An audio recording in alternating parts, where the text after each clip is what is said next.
Alex, I want to get your take as we go into the bye week here. As we go into the bye week, obviously you were in the locker room. Talk about what it was like being a player, whether coming off a win or loss, things you guys would work on in the bye week when you play. Like, what were the focuses? Was it really just fundamentals, or were you even thinking about the next opponent? Like, what was the bye week like for you guys in regards to trying to get better and figure yourself out as a team? So during the bye week, it's going to typically be a little bit lighter of a week of practice. And what you're going to do is you're going to go through and refocus, and you're doing a lot of self-scouting and figuring out what your tendencies are and how you break those, and just perfecting what you're trying to do from an offensive and defensive standpoint. So no, like they're not going to look at next opponent this week. That's not going to happen until no, probably I would say Sunday or Monday of the following week. But that's really all you try to do is just work on your stuff internally and try to get better. So there's no focus on the next opponent. For sure. And then I posed this question to our followers and on social media and stuff like that, because obviously this is a team, unfortunately, like I said, I feel like we're literally at the halfway point of the season. And I kind of feel like this team is. Think about that. Well, yeah, no, it's crazy. We're literally at the halfway point. We're 5 games through, got 5 more remaining. I kind of feel like I know what this team is at this point, and I don't know how much can change. It is a painfully inconsistent group that, it certainly has some individual players who can excel and who could change a football game and make big plays. We've seen that with Kevin Harris. We've seen that with Shi Smith. We've seen that with J.C. Horn. But overall, as a whole, it is a painfully inconsistent football team that the issues we thought kind of going into preseason are there.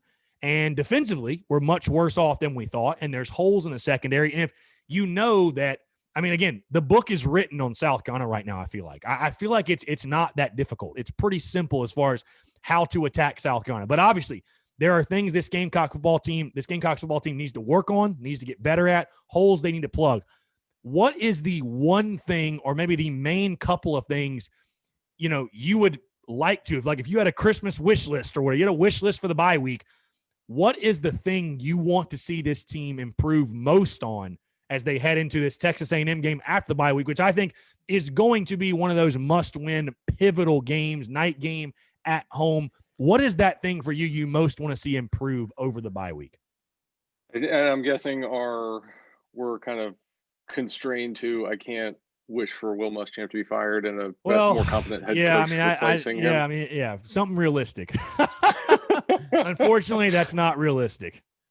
I'd love to see a new wrinkle added to the offense where you have some kind of competence in a hurry-up situation.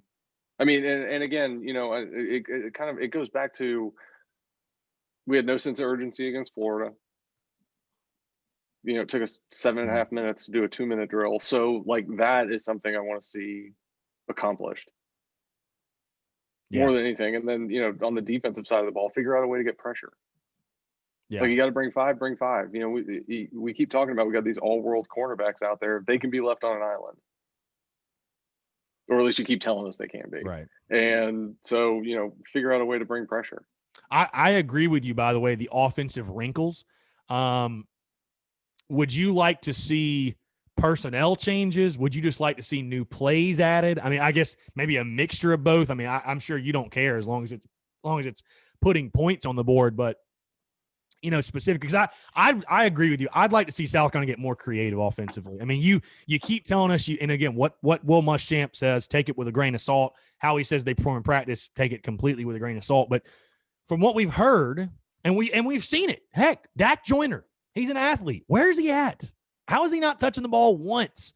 You keep saying how good of an athlete Luke Doty is. Hey, every time he gets in there and that little wildcat gets 9 or 10 yards, it's like, I agree with you. Where is the wrinkle? What are you doing to get your best athletes on your team the football? Because again, you're not going to be able to force feed it to Shi Smith every game. You can't count on him to have 8, 9, or 10 catches every game. You just can't do it. So again, back to my point, as far as wrinkles, do you want to see new personnel, new formations? What would you prefer to see? It's all that stuff. It's like, if Colin If you have other packages that you can get the other guys in the game that adds an element to the offense, get them in there. And it can't, like, to your point, like, don't just force feed Shi Smith the football. Like, you got Kevion Mullins out there, you got Nick Muse, you got Josh Vann, you got Dak, you got Luke, you got all these other weapons out there that you could feature in some way. And it can't be, well, the offensive scheme is too complicated for them and, they're just not there yet. Well, then dumb it down. Like, get those guys the football. They're not doing you any good sitting on the bench with their helmet in their hand. If you got to take something off of the book to make it work, take something off the book to make it work. Like, it's just it's startling coaching malpractice.